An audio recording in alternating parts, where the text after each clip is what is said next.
true. Everything is permitted.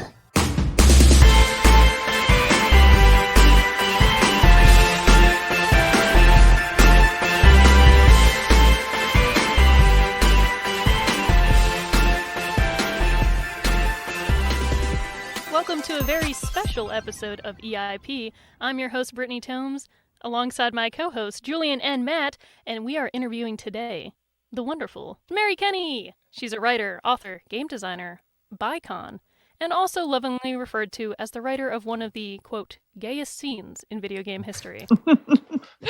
Engrave that on my tombstone. I mean, it's well deserved. I think until The Last of Us 2 came out, you were holding that pretty strong. And you know what? I'm happy to seed it because that was also a very good scene. But like, it's good to be on the list. What a time to be alive. Yeah. So yeah, you're here to talk about fun video game things. Video games are an incredible storytelling medium, and one that by nature allows it to be a little more interactive than film and TV. And we know you've written for so many different mediums, from comics to games, so we were wondering, what's it like to write for games? Oh gosh. Well, it's all of the usual both excitement and terror of writing ever, which is, making the story coherent, making the plot interesting, keeping the characters true to themselves. There's all of that, plus the addition of the player as an active participant. So I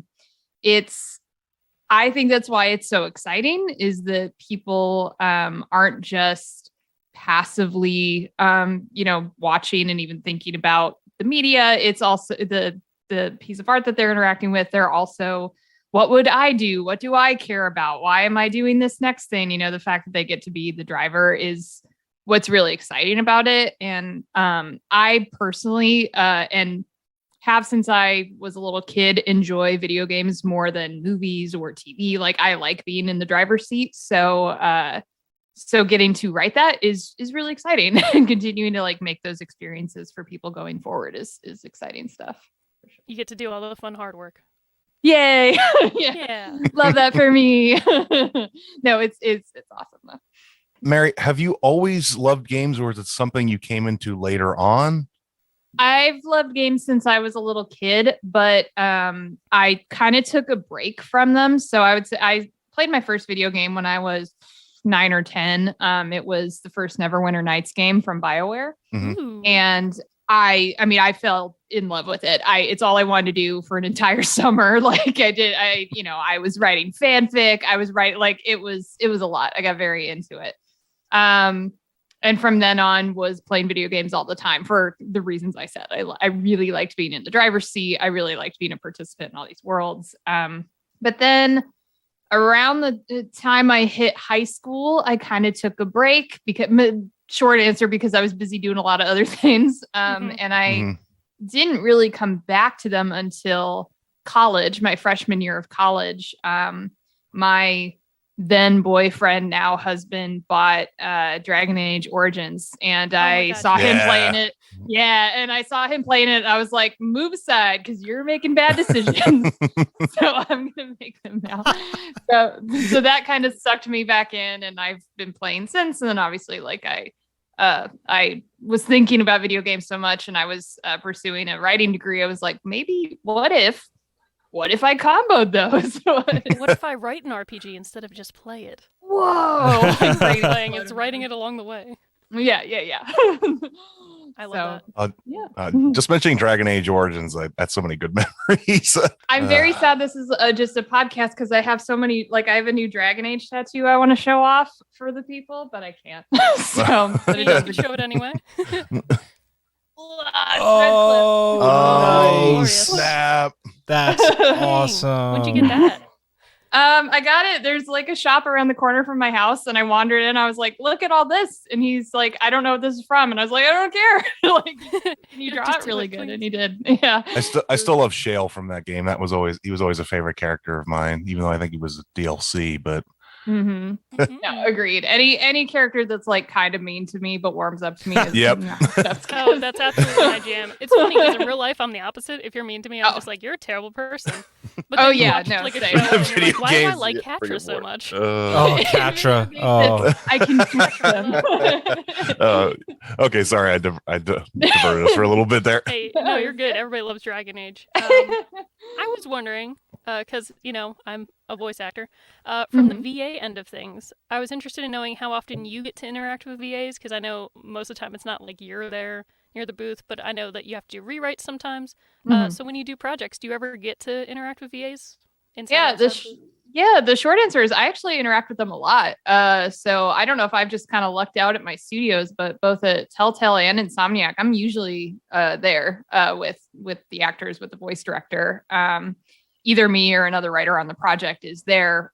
Both what you said we're listening to an actual human say the line and we're like, oh, that ain't it. And have to do a quick rewrite on the fly. So there's that. But there's also the setting up context, which is really important. And my general philosophy on my days in the booth interacting with actors is to try to stay out of the way as much as possible. But if I write the line, what are you doing? I'm there to say, is it a what are you doing or what are you doing? And that's it. Like that, I'm there for that kind of context. But otherwise, apart from like what's going on in the scene, how did we all get here? How do the characters feel about each other? If we're doing something like Spider-Man, is he swinging or sitting right now? But apart from all that, I try to just stay out of the actor's way, because once you have that context, actors are the ones who know how to interpret that best. And we get so many surprising good choices because of that. But yeah, the short answer is I interact with VAs a lot and they're cool. And it's well, we'll have to meet up that way in the future. Hey. I'm gonna make it happen. I'm gonna be like, Insomniac, I'm coming for every role. Let's go. Listen, I need to get in here because this sounds great. That sounds good. Mary, you kind of already mentioned you're an advanced writer at Insomniac Games right now. And you wrote for Marvel's Spider-Man Miles Morales, which was 2020 PS5 launch title. Amazing game. I know Brittany and I absolutely loved it. I know I powered through the game like twice. Had so much fun with it. And I like what you mentioned earlier about like, really being in the driver's seat, because those games are so much like about that. And just like whether you want to like swing around the city and kind of just take in the sights or do a side mission, like there's so much freedom in those games. I love that. And then the story, the characters, the writing were just so good. And I mean, and Brittany attests to this. I attested, like that ending just makes you cry every single time. I cry just hearing the ending song now. Like I listen to the soundtrack for fun and then I'm like, Lecrae, what are you doing? I'll tell you, I was in reviews of that final cinematic, with the animation team and everybody, and I still cried every time. Like I was just like, no, hold on 1 second. Yep, I have a note on the lighting, but 1 second. You're like, Finn, why? I need to pull it together. But Insomniac did just like such an amazing job bringing a character like Miles to life, because so many people right now like want Miles in like other mediums too. Like you want a Miles, maybe like a TV show or a movie. Getting to actually play as Miles was such an experience, and just with a huge game like this, and it was kind of the PS5 launch title. How was that working on a huge game like that? So this was my first AAA game in studio, where I had done contracts on AAA games before, but always as an outside contractor. So this was the first time I was really involved in the process. Working with every department, obviously writing scripts and being in the booth and being on the stage and all that. So it was a lot. It was there was a pretty steep learning curve for sure. But I, feel like I caught up eventually. And I think the biggest moment for me where I was like, oh, we're not in Kansas anymore was when we had the reveal trailer and seeing just the internet's reaction when and he being whipped off his mask, I screamed. Oh yeah, it was gorgeous. I was like, is that snow? I mean, that was almost as good as like, some of those big like movie trailer reveals that people get. Maybe better, honestly. It was trailer beautiful. I mean, make me cry. Yes. Oh, the team that made it was phenomenal. But then, it was seeing the reactions and then being like with fellow Insomniacs, also going, "Oh my god!" Like sort of watching people's reactions filter, and that was for me, I think, the biggest moment of like, wow, game is going to matter a lot to a lot of people, which I kind of knew intellectually, but it really hit me that day. How big of a deal it was going to be. And it was exciting. I give a lot of credit. You were saying like a lot of people want to see Miles in more media. And I mean, obviously I'm a huge fan, so I agree. The Spider-Man PS4 team that decided to have Miles as a character there obviously set us up for success. But he was my favorite character in the first game. And so when I did my interview at Insomniac, I had no idea what I was interviewing for. It was, a year away from being announced. And so during my interview, they just straight up asked me like, so if you can make any, obviously you're a big fan of Spider-Man because 4, we've seen your tweets. They're unhinged. They didn't say that, but it's true. But they were like, what would you make next? And I was like, oh, I would make a Miles game because he's wonderful. And they all had to play extreme poker face. It's like, never heard of that before. Who's Miles Morales? What? Spider what now?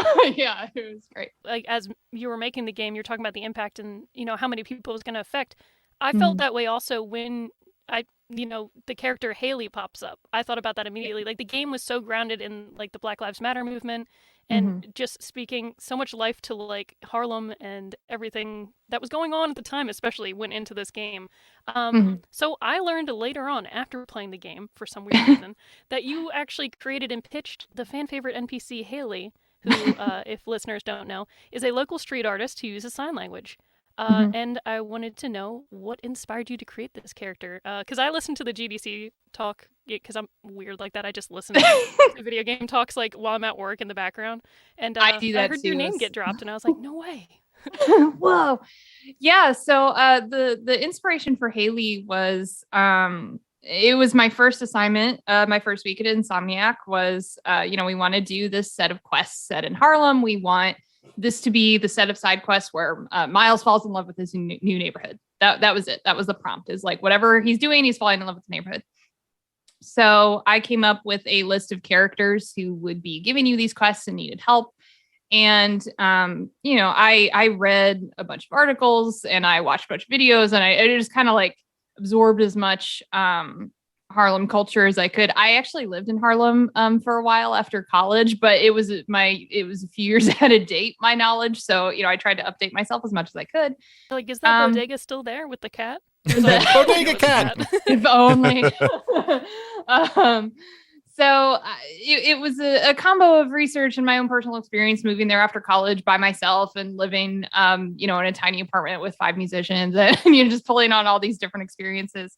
But Haley herself came out of just reading a lot about local street artists and activists and people who were really active in Black Lives Matter movement. And it's hard to say the moment where I was like, and what if she was deaf? But it was from activists in the area that really inspired me. And the part about that was scary is the wrong word. Let's say nerve-wracking. It was my first week. And when you're pitching a character like that, it's, hey, we want to take all of the work that audio would normally do and shove it onto animation. And so I had to go pitch it to the animation leads and be like, hey, you guys know how you're like super busy? What if more? So I had to go. But for a really good reason. But it'll be awesome. Yeah. So I kind of like geared myself up for this, having to make this long argument. And there was no argument. Like I didn't have to gear myself up at all. It's just said, hey, you know what would be cool is if she was deaf and she's American Sign Language. And they went, that would be cool. We don't know if we have the technology, but that would be awesome. And so then they worked with Sony and we really figured out like, how can we put, the little dots that you use in motion capture? How can we put that on individual fingers so you can capture those movements? How do we, we start working with casting to find a deaf actress who could play Haley, Natasha O'Feely, who's wonderful and did such a great job. And we worked with consultants who could look at the cinematics and make sure that we were showing off ASL really well. So it really was a group project. While I pitched her and I wrote her scripts, everybody came together to make Haley happen. And even in terms of the scripts, Josh Castile and then Natasha, they looked at my scripts and, they were trying to be really nice and really polite, but they were just like, it's like, guys, just tell me if it's wrong. Just tell me if it's bad. And they did. Please. I mean, they weren't like, wow, it's horrific, but they were like, hey, this isn't how we would say this. This is just not the way that we would phrase these things. And my attitude on that always is like, well, let's get it right. Like that's more important than protecting my sweet, good words. Cause if they're wrong, they're wrong. Let's fix it. So I did some rewrites and they were like, yep, this is it. And that's how we ended up with all of our Haley scenes. And it was really great. It was a really cool process. I've never been through anything like it in any form of game development. So yeah, it was cool. I just want to say the way they did motion capture too. Yeah, like you absolutely got it right too with whatever rewrites you did, because their like Miles and Haley's relationship is just so, like, it's so natural. Like, I feel like we've all been through that. It felt so real. Like, you really connected with them. Like, all over the relationships in that game. I'm getting goosebumps just talking about it. They were just all so good. Yeah, exactly. It was just, you did a great job on that character. So thank you. I had a mentor several years ago at Telltale tell me the theme of a game always ends up being what the developers who are making it are going through. And at the time I was like, that's silly, whatever. But now I'm like, no, that's completely true. Because if Miles's, thing is like, oh, wow, it's hard to measure up to the new Spider-Man. We were coming off of Spider-Man PS4, which was very, very successful. So I think that there is a lot of the team is in the game as well. Is like that feels natural, and his struggles feel natural, and the relationships he's building feel natural, because it was all of us going, oh my gosh, this is a lot of pressure, but we're really excited. Just like him. I love it. So speaking of Telltale, Matt, do you want to head forward with the next segment? Yeah, so it's funny that you did mention Telltale, because you were also the lead writer of episode 2 and a series writer on the other 3 episodes of The Walking Dead, the final season for Telltale Games. And I played some of Telltale Games, and it's one of those series that I really want to finish, but it was such a compelling story, and I loved it. So, but what was your reaction when you found out that The Walking Dead, the final season, had received a GLAAD nomination? I was shocked and amazed and very happy. Yeah, that was my first. I mean, it was my first real like big storyline in a bigger video game. That I kind of had ownership over. So to get it right and to get the GLAAD nomination meant a lot. Clementine and Violet's relationship, again, like Matt, is pretty personal, and that I am also a bisexual person. So being able to write kind of what Clementine was going through was also kind of a sense of self-expression in a way. And so to get the nod from GLAAD that like, yep, you got it. I was like, yes, nailed it, as a, I'm doing a good bi writer thing. So like it was. I did well. I am a bicon. I too am adds it to her Twitter definition, bicon. I love that. Told me so. I erased it for like a day and then put it back. So for a minute, I thought you were going to say you were glad about it. Oh, I should have. Brittany. Opportunity. I had to make one joke. I always make one fun. Boom. There it is. We have sound effects. Speaking of Valentine, the dancing scene between the two of them lives in my mind rent free. Would you be able to share with us and our listeners what inspired you to write it? I can. It's real sappy. So everybody strap in. I'm ready. I saw the tweets. I know. I'm like, oh no. Okay. So episode 3 is sorry, spoilers, people. You've been warned. You go. It's been out for long enough. Yeah, right. Okay. The gays already know. We've seen all of it on Tumblr. right. Oh my gosh, so much. Yeah. Anyway, it's a whole separate thing. So you either at that point have Lewis or Violet is still with you, and you might be romancing one of them. And so Lauren Me was the lead writer of episode 3, and she was like, "Yeah, my work wife, who's best human ever." I'm friends with Lauren. I don't know if you know that.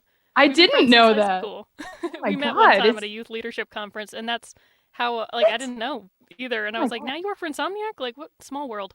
The world is like this big. It's tiny. That's bananas. Okay. Well, I know what I'm talking to her about for the rest of the day. Okay. So she was the lead writer of episode 3, and she asked me to write the Violet romance scenes because I had been writing them, and she had already written the Lewis equivalent at that point. So I read through that scene. It's super sweet and charming. And I had, writer existential dread because I was like, oh no, I don't have any ideas that are as cute as this. This is so great. So I sat down to write the Violet and Clementine scene, and I just stared at a blank page for a long time because I couldn't think about what to do. And my husband walked in and asked how I was doing and saw my existential dread. And my husband asked me if I wanted to take a break and if I wanted to dance. He tossed on some music and kind of whisked me around our living room until I felt better and felt like I wasn't spiraling anymore. And while I was mid slow dance in my living room in the middle of a Tuesday with my husband, I was like, oh my God, Violet has always wanted to do this. Of course she has. And she's never had the chance because she's in a freaking apocalypse. So like abruptly, kiss husband's cheek, be like, yo, I gotta run. Thank you. Thanks for the dance. Gotta go. Literally inspiration. Yeah. Then jog back over to my computer and, sketch it out. And immediately, again, like as you always have to do with game dev, I had to message the animator right away and be like, yo, it's not just going to be a talking scene. Could it be a dancing scene? And they said yes. So they were like, for the gays, anything. They know only more. For the gays. Hashtag. Yeah. So we do have to mention, and we know obviously that you can't talk about it, but you're the writer for the upcoming PS5 game Marvel's Wolverine, and whoa. Just want to say, like, we're totally stoked. Wolverine is my favorite character since I was a kid. I used to have little wars. I'd have Wolverine in his little Canadian Jeep, like going off the hills in my dad's backyard. His story, his character just could not be in better hands. I'll bet less hairy hands. I am able to say I've also loved Wolverine since I was a kid. I just love him. I love his. Haven't we all? Yeah, right? He's the whole package. Literally. Angry package. Because, hairy package. Because they just announced the continuation of the animated series. I've been going back watching through because they have it on Disney Plus. So just like, you're gonna go, bub. I just the cheesiness of '90s X-Men. I love it. The guitar riff we intro. Listen to that theme song so much at work, it's not even funny. Like every time we finish a lo-fi playlist, we're like, okay, '90s X-Men theme. Oh, that's smart. I haven't done that yet, but that's now I'm gonna. That is. We also wanted to briefly mention to people that you've also freelanced as a narrative design consultant and writer for various indie projects like Certain Affinity. Apparently, it's unannounced, so. Insert nothing here. Techland for Dying Light 2, which Matt's played, and Echo, I believe. Yeah. Okay, yep. I want to make sure it wasn't Eco. No. As well as you wrote two main storylines for The Great Whale Road, which was a turn-based RPG in 16th century Europe. I know that I really love indie games, okay? And I know that most people won't even look at them because they're so into AAA games. But what they don't realize, and what I've learned as a VA, is that indie games, one, are incredible, which I already knew, but the writing and dialogue tends to be a little more vast for indie games in comparison to AAA games. Like, it depends. If it's an RPG, obviously, it's up there, but sometimes it's a little more dialogue heavy than like grunts and action scenes and things like that. Do you have a preference for one in terms of writing versus the other, or any sort of genre or game that you prefer to write for or would like to write for? I think the biggest difference in my experience, so, knowing that that's limited, but in my experience, it's that the indie games I've worked on are much more text-based, as you said. So there's a lot more prose writing specifically, whereas there might be more there might be more writing in a AAA game, but it's screenwriting. So a lot of what I'm writing there are things that nobody will ever see. It's action lines for the animators. It's settings that, to help the environment artists. So it's, I think that a lot of the writing that happens in AAA games is less visible. It's there. It's just, you don't know that it's there because it's not what's on screen. So there's a lot of writing in both, and I do really like both for different reasons. I love writing text-based things because I'm a big reader and I just in general like prose and I like reading even when I'm playing video games. But AAA has been really fun because I get, being on a bigger team, you see people take an idea you had and just it gets so much cooler and bigger than you could have imagined, right? I'll use Haley as an example. Is I wrote that whole scene. Obviously, the team helped me make it better, but also the scarf thing you might not be able to do that. Again, like in my limited experience, you might not be able to do that in a smaller team because just the act of tying a piece of cloth around another character is very, very like technically demanding. But we could, like, we had the team to be able to do that, and they worked really hard to make it look good. And, so it's things like that you get to do that are really fun. I wouldn't say I have a preference. They're just very different. The kind of trade-off, I guess, with indie games is because the team is smaller, you do end up with more ownership as a writer. There are, like you said, like with Great Whale Road, I wrote 2 main storylines out of 3, and that is just me. It wasn't. I missed having other writers and editors to bounce ideas off of, but on the flip side, at the end of the day, I'm like, oh, I wrote that. Those are all my ideas. So, those are just the trade-offs at any given time.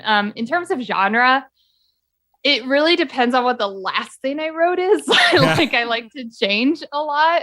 After Walking Dead, I was very eager to be on Spider-Man because it was lighter. I loved being on a historical fiction game because it's my favorite genre to read. I guess for me, I don't want to keep doing the same thing over and over and over.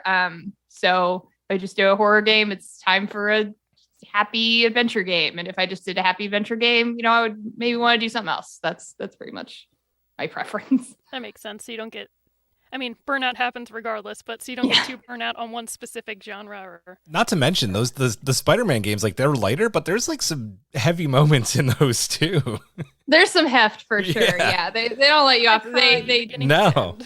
They lure you in with the quips, and then they punch you. Exactly. The bridge scene with the rocks on guys, when they were pointing guns at him, I was bawling immediately. And I was like, you shoot him, Miles.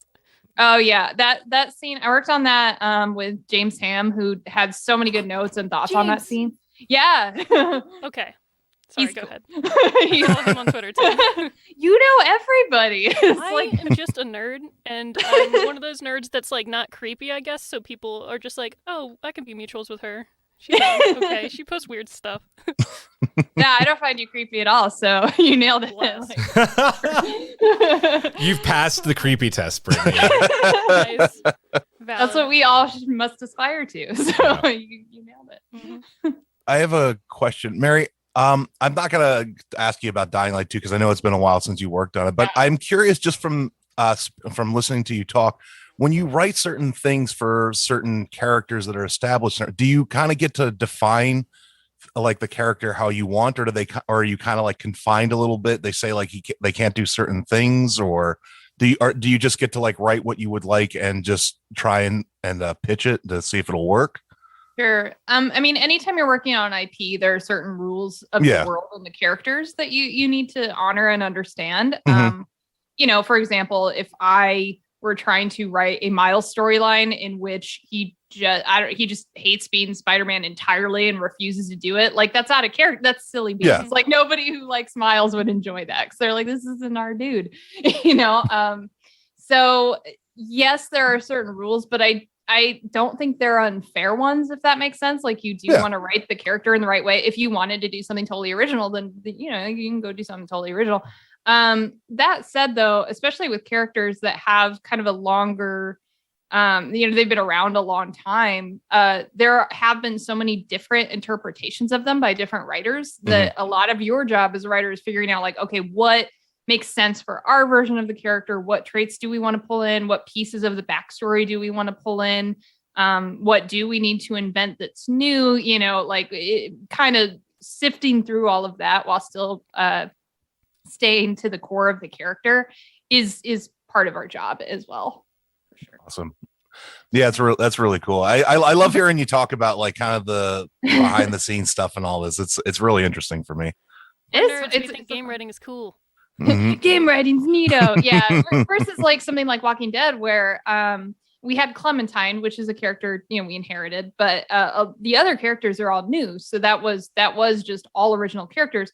But at the same time, they still had to fit within the universe of Walking Dead, right? They couldn't be characters who had survived this long in the apocalypse without learning to fight, without losing something, without, there are certain rules that they still needed to, check these different boxes. So, so that's kind of the balance. Now, for something like Walking Dead, would they say like, play the game so you kind of understand the character, or do they just say like, this is kind of what we loosely define, like say Clementine as, and just kind of work with that? So for Clementine, I mean, Clementine was a Telltale original character. Yeah. So like I was on a sequel, so I was inheriting her, but I did I played through all the games to really understand her. But even then, when you're inheriting a character who has different rails, she has done different actions. Again, a lot of it, much like inheriting a character that's been around for a long time, you're like, okay, but what's the core of Clementine? Mm-hmm. Clementine might have in season 2 punched somebody or laughed in their face, like maybe that was a binary, and that both of those possibilities exist within the character. But what are lines she would never cross? What are things she might be wondering about? Where is she at this point in her journey, no matter what? And for season 3 actually set us up really nicely for that, because she wasn't a playable character. She was a side character. So we knew exactly where she was by the time we got to season 4. Nice. I'm ready to talk about one of my favorite games. Aside from Miles Morales, like literally there's a handful of PS5 games where I'm like, this is the greatest thing that's ever existed. So you also contributed additional writing to Ratchet and Clank Rift Apart. I did a podcast in Canada for it was for Insomniac Canada, where I reviewed it. And I think that's when we all started following each other around then. And I realized, Lauren, you've done this? How did I not know? But I can't say enough incredible things about this game, and people can listen to that other podcast to hear me just cry about it constantly. It got me really emotionally. It was such a fun and wholesome, amazing story, once again with representation. And you also did additional writing for Telltale's Batman: The Enemy Within. So for people who are listening who don't know, this secretive writer's world, what is the difference between being a lead writer on a project and doing additional writing for a different project? Yeah, so kind of, I'm going to generalize a little bit. So sorry, fellow writers who are about to be like, no, it's so much more complicated than that. But I'm going to She's like, I have 10 minutes to explain. You're right.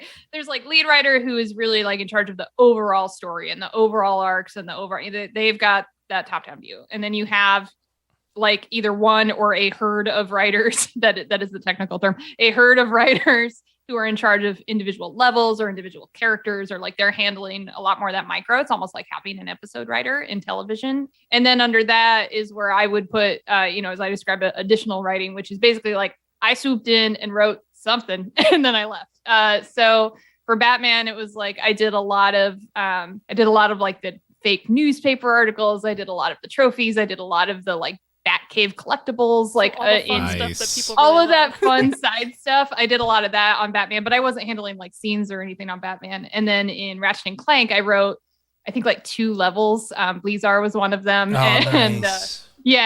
So I kind of swooped in for a few months and was like, hey, what levels do you need written? And Lauren was like, these. And that's it. That's kind of all I did. So I wrote a couple levels, but I wasn't, if Lauren was the lead writer, so she was the watching out for the entire macro and making sure the whole game made sense. And I just swooped in and was like, I'm gonna write some robots and then I'm gonna leave later days. And that was my we all played that game for the robots, so yeah.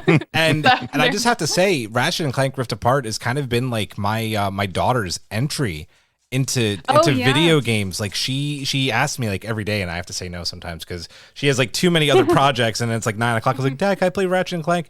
She loves that game. She thinks it's so cool. So I think that's so sweet. And it really, I was one of those little girls who if there wasn't a woman lead character, I did not care. I would not pick up the thing. Or if I couldn't choose, either let me choose to be a lady or the lady is the lead. Otherwise, little Mary could not have cared less. Adult Mary will play various games, but little Mary didn't care. And so I think about that a lot when I see all these little girls who are now getting really into the series because of Rivet and Rivet's Kit, awesome. And it's lovely. Yeah. Okay, but really... low key, I love Rivet more than Ratchet. Oh no, I love not even a secret. Both, honestly. But fair, Jennifer Hale though, I was I can't. She's too good. I thought I loved Rivet more, and then there's this one scene with Ratchet where he's comforting Kit, and I was like, oh no, I love everyone. That was such a it was so tender. I love them both. I can't do spoilers, but the tragic reveal. Yep. Bawling my eyes out. I knew it was gonna come, but still was bawling my eyes out. So for those additional writing scenes, I know that you mentioned what you vaguely wrote for. Did you have any dialogue that you remember that you've contributed before that you wanted to share? Or if not, it's okay. So I get like the specifically on one of those two for as an additional writer or anything in general.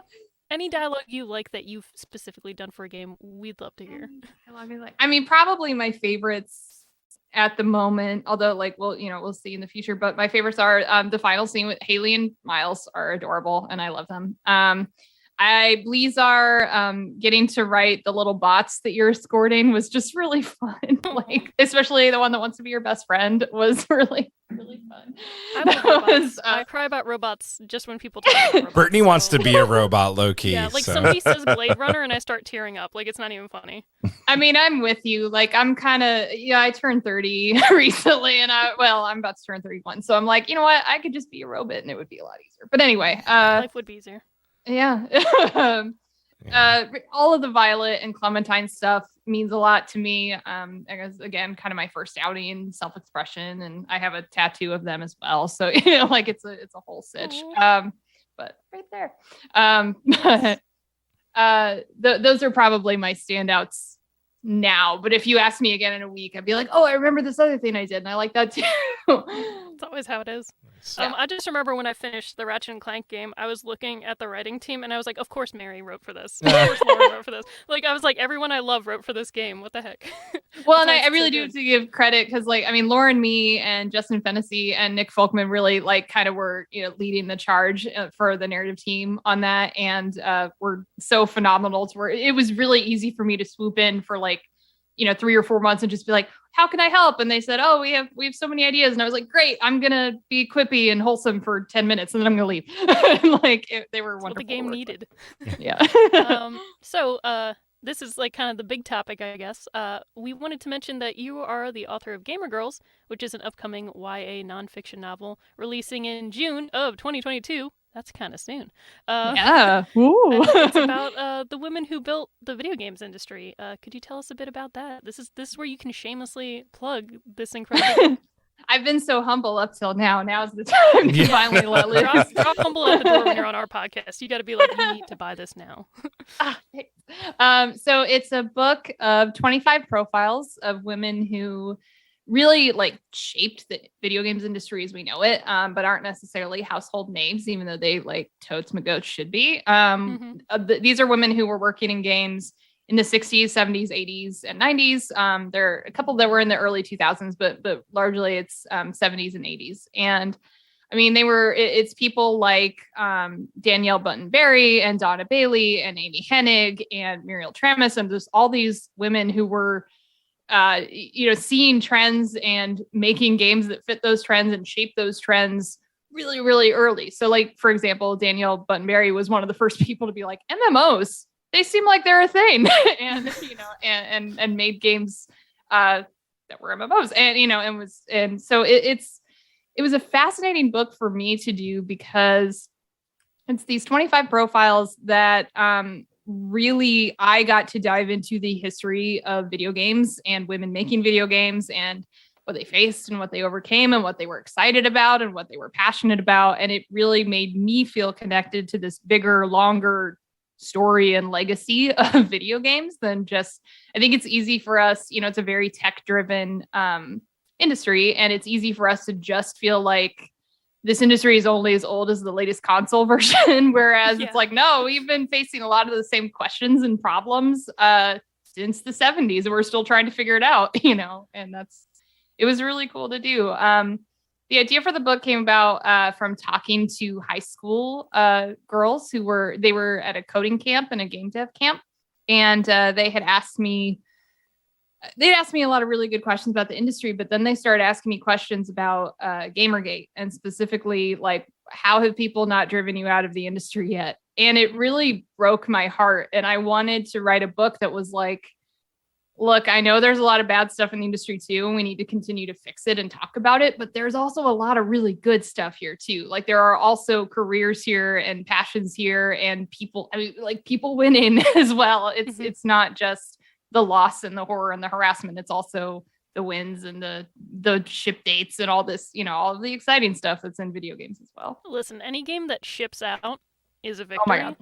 It's I a follow miracle. enough game devs. Like, I feel like I'm constantly in the background of like all these talks, and I'm just like, can you believe someone will mention a game, and I'll be like, you don't even know what it took to get that game out on time, and they'll be like, I know, I didn't work on it, but my friends did. Like every single video game ever, I meet a game dev who's like, I can't believe we shipped it, and I'm like, same, bro. Like every single time, for sure. What I like about your book is that I feel like nobody else has written this book. Yeah. Like sometimes like you hear about a book and it's like a more updated version of, something, or you've heard these names before. Mm-hmm. I've watched documentaries about, the history of games. I read stuff all the time. I love games. But even watching something like High Score or whatever that was on like Netflix and stuff like that, they rarely mention the female, I don't know, engineers on these games, or, it's so to hear you just like list off 5 off the top of your head, I was just like, oh, she really did the research, kids. Like, the receipts are already here in this book. The receipts are coming. Yeah. And a lot of people have asked me about the book, like, well, was it hard to find 25 women? And I was like, no, when I assembled my list, I had 150. I was like, wow, that's okay, awesome. So you can't cool, write, you can't write a 7-part Encyclopedia Britannica. So let's figure out like, who are the people for whom I can find original sources or do interviews? There was like a kind of figuring out who to profile process, but the problem was not, oh, there are no women here. It's the women aren't the ones who have been interviewed, and they haven't been the ones asked to panels, and they haven't been the ones with Wikipedia pages. That's the issue, right? Like women have been here, you just don't know about them. I mean, look at NASA, same thing. People didn't know until Hidden Figures came out. And I was like, absolutely. Yeah. Pretty sure this should have been in textbooks. Yep. Is that big until now? Yeah, kind of thing. So thanks for leading that charge.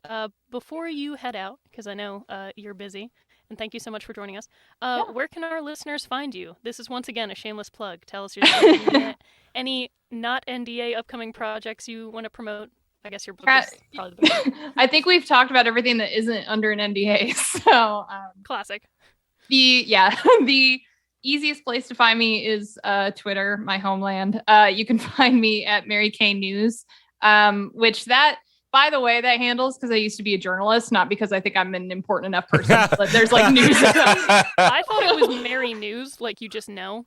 Yeah, so it was like really. That's such a funny pun, and I'm like, oh, damn, it is. I thought you were hilarious. I was like, honestly, I'll stick around just for that. I'm not hilarious, but let's go ahead and say I am because that's better. But yeah, so that's the easiest way to find me. Apart from that, I think I have my website listed there as well, which is just marykgames.com. And yeah, those are the 2 places to reach me. It's a bomb website. It's very clean. It's aesthetic.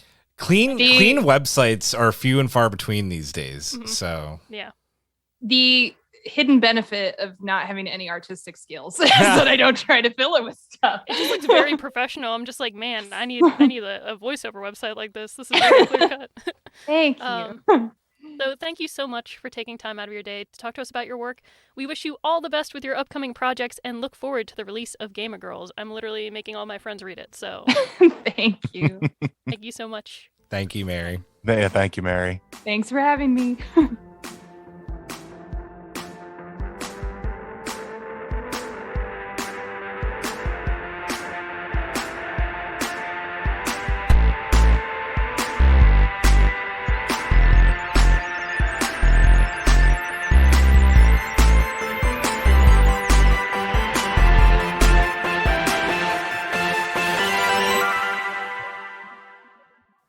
You can find Everything is Permitted on Apple Podcasts, Spotify, Google Podcasts, and YouTube.